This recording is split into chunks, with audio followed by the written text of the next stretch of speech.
talking about Kapil and the casting of Kapil Sharma, you're somebody who knows a bit about casting, right? You've been almost acting academy. I've lost count of the number of people I saw first in your movies, and now we hear about. We think of Indian actors, but Denzel Washington, his second film was Mississippi Masala with you, right?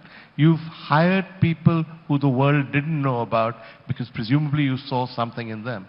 Tell us about that process. Actually, it is something that gives me a unique sort of sense of joy to have seen, for instance, Irfan Khan at the age of 18 in a basement of the National School of Drama and looking at him and speaking with him and wanting to work with him, and he left the school to come and live with me while we were doing Salam Bombay. He was going to be one of the children and then was too tall to be a kid amongst a group of 5 because they were so malnourished. They only reached his torso.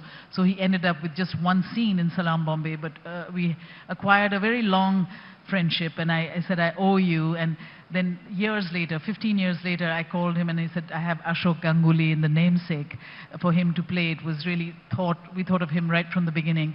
And it was the namesake and being in that film that gave Irfan the exposure in the West that then gave him all the big films that he consequently made. But we always worked together in even smaller films. I make a lot of short films, and he played dangerous roles for me, like a gay man in Migration. He played all sorts of roles. He had a sense of real fearlessness about him and a desire, curiosity. Yeah, so Irfan was one of them. Riz Ahmed, who's now a huge star. I was in The Reluctant Fundamentalist, one of my films. Again, it was one of his first international film. And I held out for him because Riz had a kind of worldliness and an intelligence, a scathing intelligence, which is what I needed for the character of The Reluctant Fundamentalist, Mohsin Hamid's brilliant book about a young Pakistani who loves America and then ascends America, marries an American, the whole 9 yards, and then 9/11 happens and he's suddenly just a Muslim and he begins to question that America. And it was Riz who, and in fact it's a little side story, but Fawad, the wonderful Fawad, who was later in Khubsurat, he auditioned for that role for 6 months for me. And I loved him, Fawad Ali Khan. But he had never left, Lahore, and I didn't have that sense of worldliness in him, which is why I went to Riz. But now, of course, Fawad is a big star. And yeah, so this carries on. I have, I think, an instinct, being perhaps an actor before myself, working also as cinema verite, as a documentarian and living with real people, seeing how you get what, you can capture their worlds with your camera. I have a kind of instinct for that. And many times I've cast non-actors who then find a profession in acting.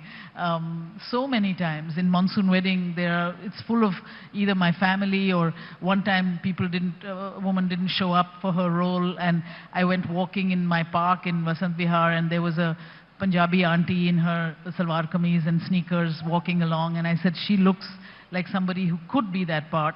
And I just walked with her home and asked her to read some lines, and she had brilliant comic timing, and I gave her the role of Shashi auntie in Monsoon Wedding, and that was Kamini Khanna, who was a housewife who had never done any of this. And then she moved to Bombay and she played the same role of Shashi auntie in about 10 Bollywood movies, and has, so it's a little bit, I think, coming from the streets like I do, coming from the documentary world, as well as working as an actor, that gives me perhaps some kind of instinct to know if you have the spirit for the role, and if you can be responsive also to the world and to direction, you could have the part.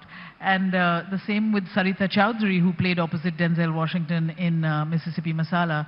She was a fantastically unvain girl on a bicycle that I saw. I loved her hair. I loved the fact that she didn't give a shit about how she appeared, and she was not vain. Vanity, I think, is a real enemy of an actor. And sadly, actors are sometimes consumed with vanity, and it prevents that, the ego, when the ego comes in front of you, it prevents you from being entering a role in the way at least I work. So, so I cast Sarita Chowdhury, who's now actually pretty much of a household word in the States after many years of struggling. So it's something that gives me great joy. It gives me great joy to work with people from the street also. Queen of Katwe is a movie I made in East Africa, in Kampala, very much like Salam Bombay, with street kids, a true story of a young girl who sells water and then becomes a grandmaster in chess and gets out of the slum.